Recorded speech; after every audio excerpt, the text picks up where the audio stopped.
Hi. I'm going to pick up where I left off and read you some more from The Plague. Lulu is with me tonight. Just hanging out. Little dog. Cosmo is around. I'm sure we'll get to see him soon too. Hi. We left off at the end of the first section of part 2, where he was talking about people who were separated by the quarantine from loved ones, and how only the old doctor was the only person who had his wife actually come back into the town, which is quarantined, all the gates are closed, everybody's trapped inside. And he described the feeling of exile everyone in the town has, the feeling of isolation from being quarantined. So we're going to pick up there. While our townspeople were trying to come to terms with their sudden isolation, the plague was posting sentries at the gates and turning away ships bound for Oran. No vehicle had entered the town since the gates were closed. From that day onwards, one had the impression that all cars were moving in circles. The harbor, too, presented a strange appearance to those who looked down on it from the top of the boulevard. The commercial activity that until now had made one of the chief ports on the coast had ceased abruptly. Only a few ships, detained in quarantine, were anchored in the bay. But the gaunt, idle cranes on the wharves, tip carts lying on their sides, neglected heaps of sacks and barrels, all testified that commerce, too, had died of the plague. In spite of such unusual sights, our townsfolk apparently found it hard to grasp what was happening to them. There were feelings that all could share, fear and separation, but personal interests continued to occupy the foreground of their thoughts. Nobody as yet had really acknowledged to himself what the disease connoted. Most people were chiefly aware of what ruffled the normal tenor of their lives or affected their interests. They were worried and irritated, but these are not feelings with which to confront a plague. And now we see Cosmo. My goodness. The first reaction, for instance, was to abuse the authorities. The prefect's riposte to criticisms echoed by the press, could not the regulations be modified and made less strict, was somewhat unexpected. Until now, neither the newspapers nor the Ranstock Information Bureau had been given any official statistics related to the epidemic. Now, the prefect supplied them daily to the Bureau, with the request that they should be broadcast once a week. In this, too, the reaction of the public was slower than might have been expected. The bare statement that 302 deaths had taken place in the third week of plague failed to strike their imagination. For one thing, all the 302 deaths might not have been due to just the plague. Also, no one in the town had any idea of the average weekly death rate in ordinary times. The population of the town was about 200,000. There was no knowing if the present death rate was really abnormal. Can you leave that light on and door open while I do this? Awesome. In fact, the kind of statistics that nobody ever troubles much about, like this, notwithstanding that its interest is obvious, the public lacked, in short, standards of comparison. It was only as time passed and the steady rise in the death rate could not be ignored that public opinion became alive to the truth. For in the 5th week there were 321 deaths, and 345 in the 6th. These figures, anyhow, spoke for themselves. But they were still not sensational enough to prevent the townsfolk, perturbed though they were, from persisting in the idea that what was happening was a sort of accident, disagreeable enough, but certainly of a temporary order.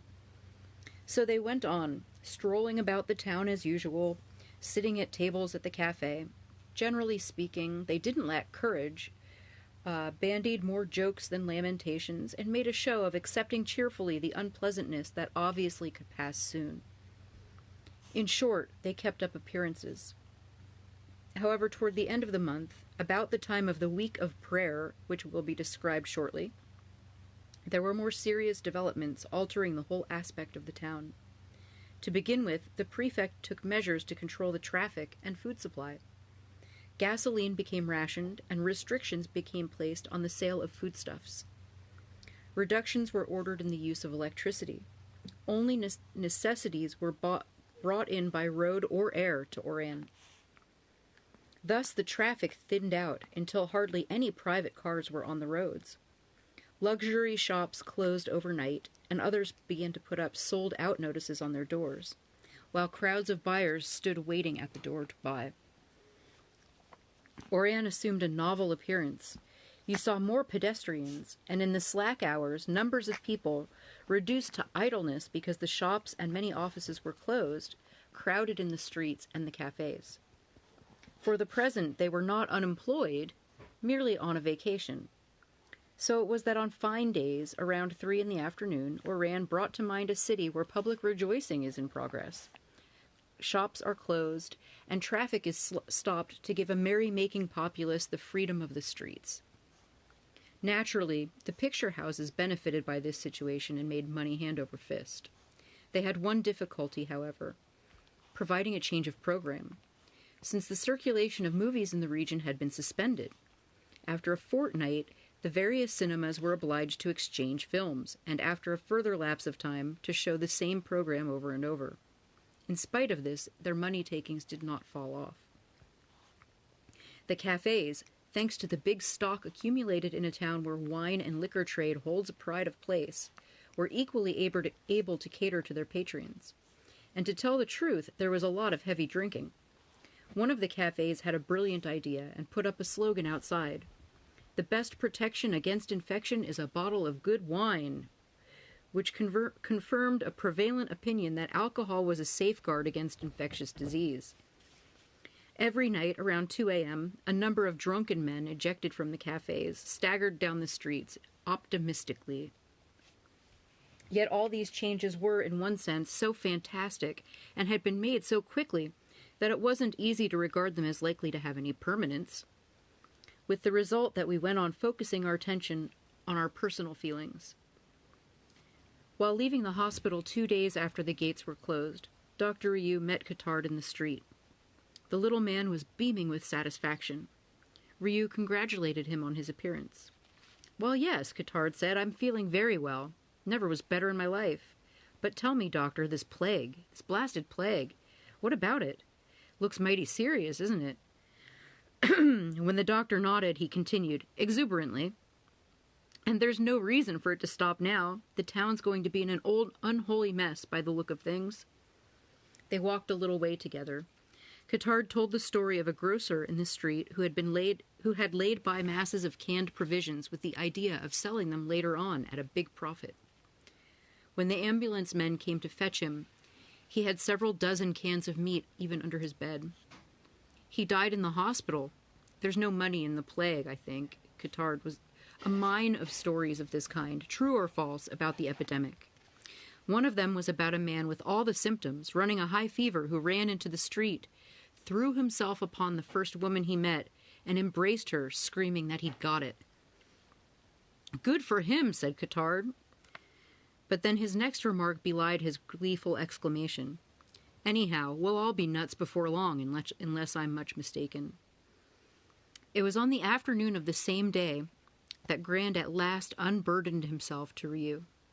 Noticing Madame Ryu's photograph on the desk, he looked at the doctor. Ryu said that his wife was under treatment in a sanatorium some distance from the town. "In a way," Grand said, "that's very lucky." The doctor agreed that it was lucky in a sense, but he added the great thing was that his wife should recover. "Yes," Grand said, "I understand that." And then, for the first time since Ryu had met him, he became quite voluble. Though he still had trouble with his words, he succeeded nearly always in finding them. Indeed, it was as if for years he had been thinking over what he said now. When in his teens, he said, he had married a very young girl, one of a very poor family that lived nearby. It was, in fact, in order to get married that he had abandoned his studies and taken up his present and everlasting job. Neither he nor Jean ever stirred from their part of the town. In his courting days, he used to go see her at her home, and the family were inclined to make fun of her bashful, silent admirer. Her father was a railroad man. When off duty, he spent most of the time seated in a corner beside the window, gazing at the passers-by, his enormous hands on his thighs. His wife was always busy with domestic chores, in which Jean gave her hand. Jean was so tiny that it made Grand nervous to see her cross a street, as the vehicles bearing down on her looked gigantic. Then one day, shortly before Christmas, they went for a walk together and stopped to admire a gaily decorated shop window. After gazing at it for some moments, Jean turned to him. "It's so lovely," and he squeezed her wrist. And so the marriage had come about. The rest of the story, to Grand's thinking, was very simple, the common lot of all married couples. You get married, you go on loving a little longer, you work, and you work so hard that it makes you forget to love.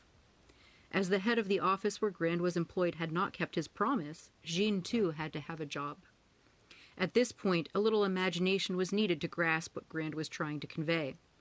Owing largely to fatigue from work, he gradually lost grip of himself, had less and less to say at home, and failed to keep alive the feeling in his wife that she was loved. An overworked husband, poverty, the gradual loss of hope in a better future, silent evenings together. What chance did passion have of surviving this condition? Probably Jean had suffered, but she stayed. Of course, one may often suffer for a long time without knowing it. And years went by. Then one day she left him. Naturally, she didn't go alone. Quote, "I was very fond of you, but now I'm so tired. I'm not happy to go, but one doesn't have to be happy to try another start." That was more or less what she had said in her letter. And Grand had suffered too. And he too might have made a fresh start. But he had lost faith, except he couldn't stop thinking about her. What he would have liked to do was write her a letter explaining himself. "But it's not easy," he said to Ryu. "I've been thinking it over for years. While we loved each other, we didn't need words to make ourselves understood. But people don't love each other forever. A time came when I should have found the words to keep her with me, only I couldn't find them." Grand blew his nose noisily, then wiped his mustache. Ryu gazed at him in silence. "Forgive me, Doctor," Grand said hastily, "but I feel you're to be trusted. That's why I can talk to you about these things. And then, you see, I get all worked up." Obviously, Grand's thoughts were leagues away from the plague. That evening, Ryu sent a telegram to his wife, telling her that the town was closed, and she must go on taking great care of herself, and that he was thinking of her. One evening, when he was leaving the hospital, about 3 weeks after the gates had closed, Ryu found a young man waiting for him in the street. "Do you remember me?" Ryu believed he did, but couldn't quite place him. "I came to you just before this trouble started," the young man said. "I was seeking information about the living conditions in the Arab quarter. My name is Raymond Rambert." "Oh, of course. Well, now you have a good story for the newspaper." Rambert, who gave the impression of being much less self-assured than he had seemed on the first occasion, said it wasn't that he had come about. He wanted to know if the doctor could help him. "I apologize," he continued, "but I really don't know anyone here. The local representative of my newspaper is a complete dud." Ryu said he had to go to a dispensary in the center of town and suggested they walk there together. Their way lay through the narrow streets of the Negro district. 1948. Evening was coming on, but the town, once noisy at this hour, was very still. The only sounds were some bugle calls echoing through the air. The army, anyhow, was making a show of carrying on as usual. Meanwhile, they walked down the steep little streets flanked by blue, mauve, and yellow walls, while Rambert talked incessantly, as if his nerves were out of hand. He had left his wife in Paris, he said. Well, not actually his wife, but it came to the same thing. The moment the town was put into quarantine, he had sent a wire. His impression then was that this state of things was quite temporary, and all he had said was that he would get a letter to her. But the post office had vetoed this. The colleagues of the local press said they could do nothing for him, and a clerk at the prefect's office had laughed in his face. It was only after waiting in line for hours that he managed to even get a telegram sent. All going well. Hope to see you soon. Stop. But next morning when he woke up, it dawned on him that after all, there was no knowing how long this business was going to last.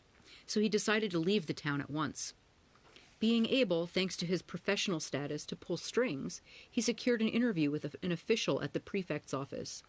He explained that his presence in Oran was accidental, that he had no connection to the town and no reason for staying, and surely he was entitled to leave, even if, once outside the town, he had to undergo his own spell of quarantine.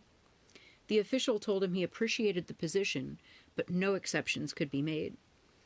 He would, however, see if anything could be done, but he would hold out little hope of any decision, as the authorities were taking a very serious view of the situation. "But," Rambert exclaimed, "I don't belong here." "Quite so. Anyhow, let's hope the epidemic is over soon." Finally, Ryu tried to console Rambert, that pointing out, as a journalist, he had an excellent subject at his hand in Oran. Indeed, when one came to think of it, no event, however disagreeable in some ways, but had its bright side. Rambert shrugged his shoulders and walked out. They had come to the center of the town. "It's so damn silly, Doctor, isn't it?" he said, turning around. "The truth is, I wasn't brought into the world to write newspaper articles. Possibly I was brought into the world to live with this one woman. That's reasonable enough, isn't it?" Ryu replied cautiously that there might be something in what he said. The boulevard was not crowded, as usual. The few people about were hurrying to distant homes, with a destination in their face. Not a smile was to be seen. Ryu guessed that this was a result of the latest Ransdorf announcement. After 24 hours, the townspeople would begin to hope again, but on the days when the death totals were announced, the statistics were too fresh in everyone's memory. "The truth," Rambert remarked abruptly, "is that she and I have been together only a short time, but we suit each other perfectly." Ryu did not reply, so he continued. "I can see this is boring to you. All I wanted to know was whether you couldn't give me a certificate stating that I don't have this damned disease. It might make it easier, I think." Ryu nodded. A small boy had just run into his legs and fallen down, so he set him on his feet again. They walked on through the Place d'Armes. Gray with dust, the palms and fig trees drooped around the statue of the Republic, which was coated with grime and dust. They stopped beside this statue. Ryu stamped his feet on the flagstones to shake off the coat of dust that had gathered on them. His hat was pushed slightly back, and his shirt collar was gaping under a loosely knotted tie. His cheeks ill-shaven. The journalist had the sulky, stubborn look of a young man who feels himself deeply injured. "Please don't doubt that I understand you," Ryu said. "But you must see your argument doesn't hold water. I cannot give you a certificate because I don't know whether you have this disease or not. And even if I did, how could I be sure that between the moment of you leaving my room with that letter and your arrival at the office that you wouldn't get infected? And even then, even if I did, it wouldn't help." "Why not?" said Rambert. "Because there are thousands of people exactly like you in this town, and there is no question of allowing any of you to leave it." "But what if we don't have the plague?" "That's not enough reason to leave. I know it seems absurd, but we are all involved in it together, and you must accept it." "But I don't belong here," said Rambert. "Unfortunately, from now on you do belong here, just like everyone else." Rambert began to raise his voice. "Damn it, Doctor, can't you see? It's a matter of common human feeling. Or don't you realize what this sort of separation means to people who care about each other?" Ryu was silent for a long moment, and then he said he understood it perfectly. He wished for nothing better than that Rambert should be allowed to return to his wife, and that all who loved one another and were apart should come together again. But the law was the law. Plague had broken out, and he could only do what was to be done. "No," Rambert said bitterly, "you don't understand. You're using the language of your mind and of reason, not of your heart. You only live in a world of abstraction." The doctor glanced at the sky, and then said he didn't know if he was using the language of reason, but he knew he was using the language of the facts as everyone could see them. This wasn't the same thing. The journalist straightened his tie. "So I take it I can't count on help from you." "But," his tone was challenging, "I shall leave this town." The doctor repeated that he quite understood his position, but that it was none of his business. "Excuse me, but it is your business." Rambert raised his voice again. "I came to you because I was told you played a part in drawing up this order that has been issued, keeping me here. I thought that in one case you would unmake what you helped to make. But you don't care. You never gave a thought to anybody, and you didn't take the case of people who are separated into account." Ryu admitted that he had preferred not to take such cases into account. "I see now," Rambert exclaimed.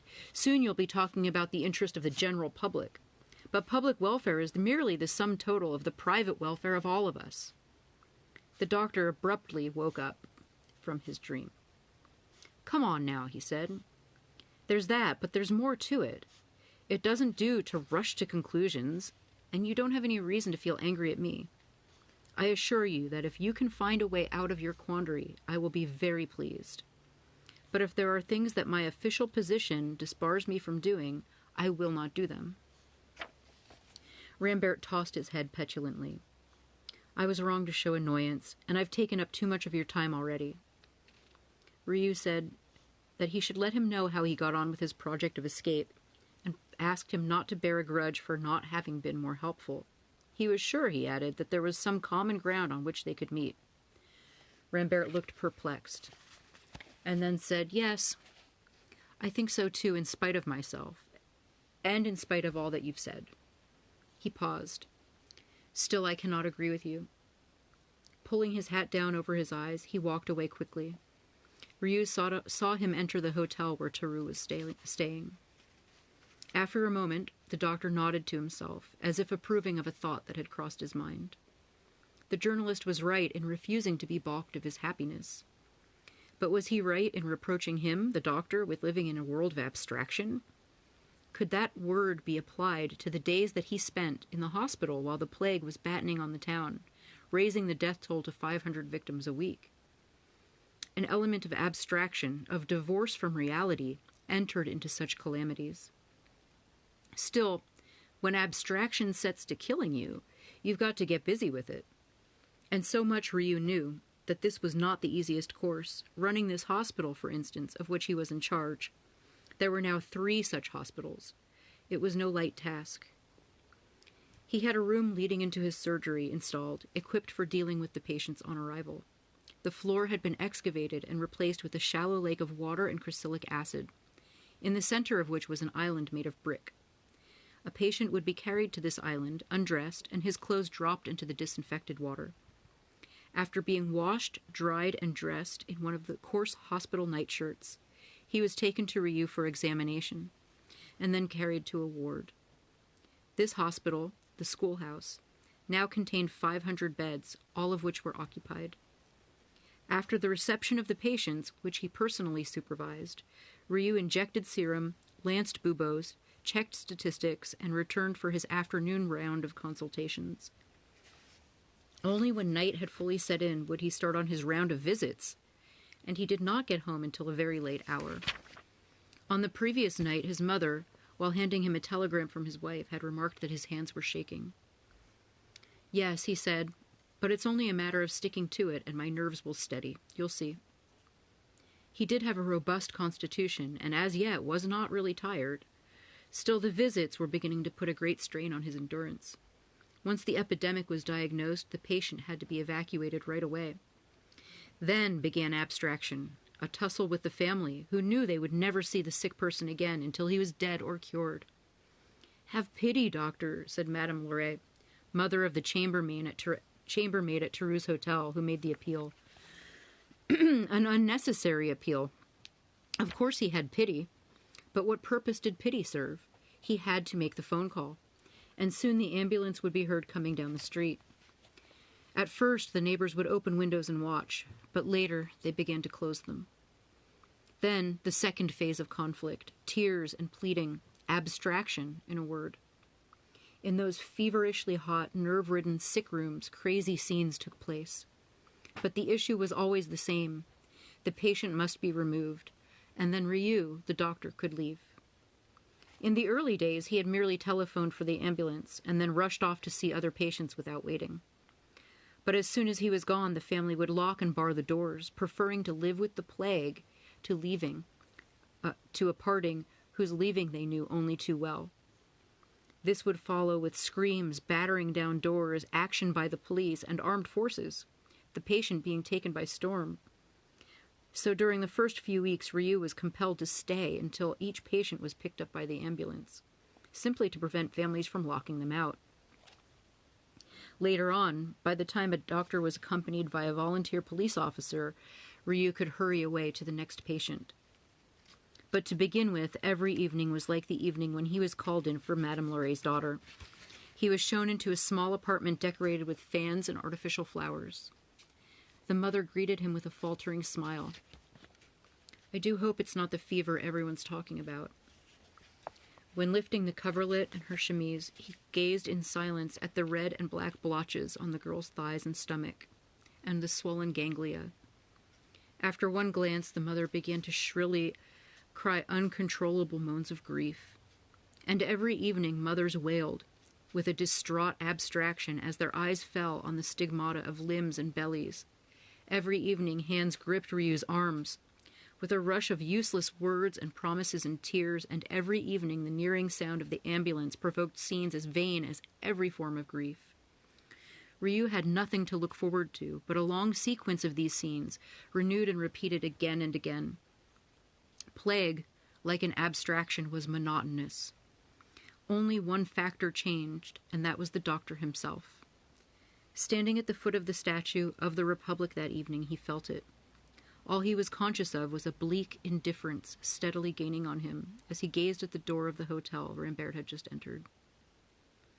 After these tiring weeks, and all the nightfalls when the townsfolk poured into the streets to roam them aimlessly, Ryu had learned that he no longer needed to steel himself out of pity.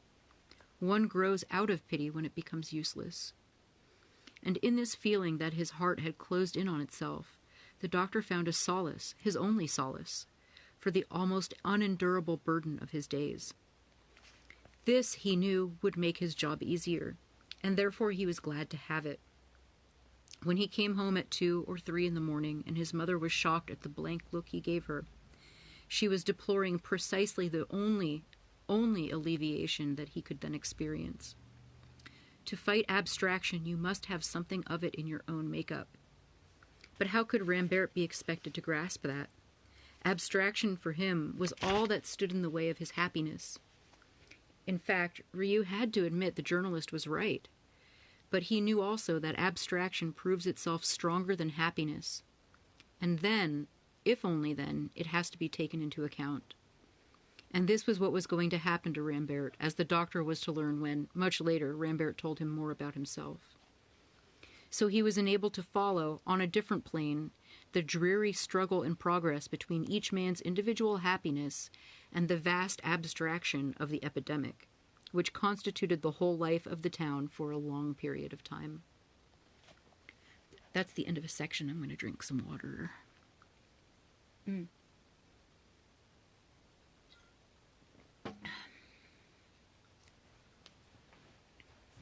see how many pages this is. I may read 2. Yes, I'll read 2 sections. But where some saw abstraction, others saw the truth. The first month of the plague ended gloomily, with a violent recrudescence of the epidemic and a dramatic sermon preached by Father Panelou, the Jesuit priest who had given an arm to old Michel when he was tottering home at the start of his illness. Father Panelou had already made his mark with frequent contributions to the Oran Geographical Society, dealing chiefly with ancient inscriptions, on which he was an authority. But he had also reached a wider, non-specialist public with a series of lectures on present-day individualism. In these, he had shown himself a stalwart champion of Christian doctrine at its most precise and purest, equally remote from modern laxity and the obscure notions of the past. On these occasions, he had not shrunk from trouncing his hearers with vigorous home truths, hence his local celebrity. Toward the end of the month, the authorities in the town resolved to do battle against the plague with the weapons appropriate to them, and organized a week of prayer. These manifestations of public piety were to be concluded on Sunday by a high mass celebrated under the auspices of Saint Roche, the plague-stricken saint, and Father Panelou was asked to preach the sermon. For a fortnight he desisted from the research work on St. Augustine and the African Church that had won for him a high place in his order. A man of passionate, fiery temperament, he flung himself completely into the task assigned to him. The sermon was a topic of conversation long before it was even written, let alone delivered, and in this way it marks a very important date in the history of this plague. There were large attendances at the services of the week of prayer. It must not be assumed, however, that in normal times the people of Oran were particularly religious or devout. On Sunday mornings, for instance, bathing in the sea competed seriously and often won over church-going. Nor must it be thought that they had seen a great light and had a sudden change of heart. For one thing, the town was closed and the harbor out of bounds, so nobody could go sea bathing. And also, they were in an exceptionally strange frame of mind, and though their hearts were far from recognizing the enormity of what had come upon them, they couldn't help feeling that something had changed. Nevertheless, many continued hoping that the epidemic would die out and they would be spared. Thus, they felt under no obligation to make any change in their habits as yet. Plague, for them, was an unwelcome visitor, bound to take its leave very soon, as unexpectedly as it had come. They were alarmed but not desperate, and had not yet reached the phase when plague would seem to them the very tissue of their existence, when they forgot the lives that until now it had been given to them to lead. In short, they were waiting patiently for a turn of events. With regard to religion, as to so many other problems, plague had induced in them a curious frame of mind, as remote from indifference as it was remote from fervor. The best name to give it perhaps might be objective curiosity. Many of those who took part in the week of prayer would have echoed a remark made by one of the churchgoers. Anyhow, it can't do any harm. Even Theroux, after recording in his notebook that in such cases the Chinese play tambourines to the genius of plague, observed that there was no means of telling whether, in practice, tambourines were more efficacious than prophylactic measures. He added that, to decide the point, we should need to be sure at first if a genius of plague actually existed, and our ignorance on this point nullified any opinions we might form. In any case, the cathedral was practically always full of worshippers throughout the entire week of prayer. For the first 2 or 3 days, many sat outside, under the palms and pomegranate trees in the garden in front of the porch, listening from a distance to the swelling tide of prayers and invocations, whose backwash filled the neighboring streets. But once an example had been given, they began to enter the cathedral and join timidly in the responses. And on the Sunday of the sermon, a huge congregation filled the nave, overflowing onto the steps and precincts. The sky had clouded on the previous day, and now it was raining heavily. Those out in the open unfurled their umbrellas. The air inside the cathedral was heavy with the fumes of incense and the smell of wet clothes when Father Panelou stepped into the pulpit. I'm going to leave it there, and we'll pick up the next section of part 2 of the plague tomorrow. So they're in quarantine, they're isolated, they're exiled, the gates are closed, nobody's getting out.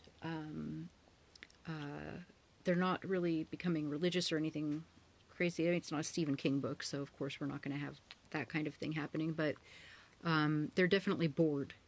And they're turning to things like religion and gathering in large groups, even though it's kind of inadvisable to pass the time, in hopes also thinking that it's just going to pass. It's miraculously going to go away because it showed up without warning. Why shouldn't it just go away without warning? However, business is also shut down. Business is done, except for the vital things and booze. And I'll pick up tomorrow. Let me wave to everybody first. The book is The Plague by Albert Camus. I'll hold it up even though it's in reverse because of the reverse camera. I see you asking.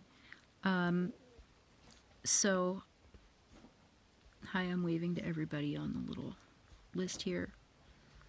I'll read some more tomorrow, and then probably 10 or 11 o'clock again. Sleep well, stay safe, stay home if you can, and if you can't, be careful.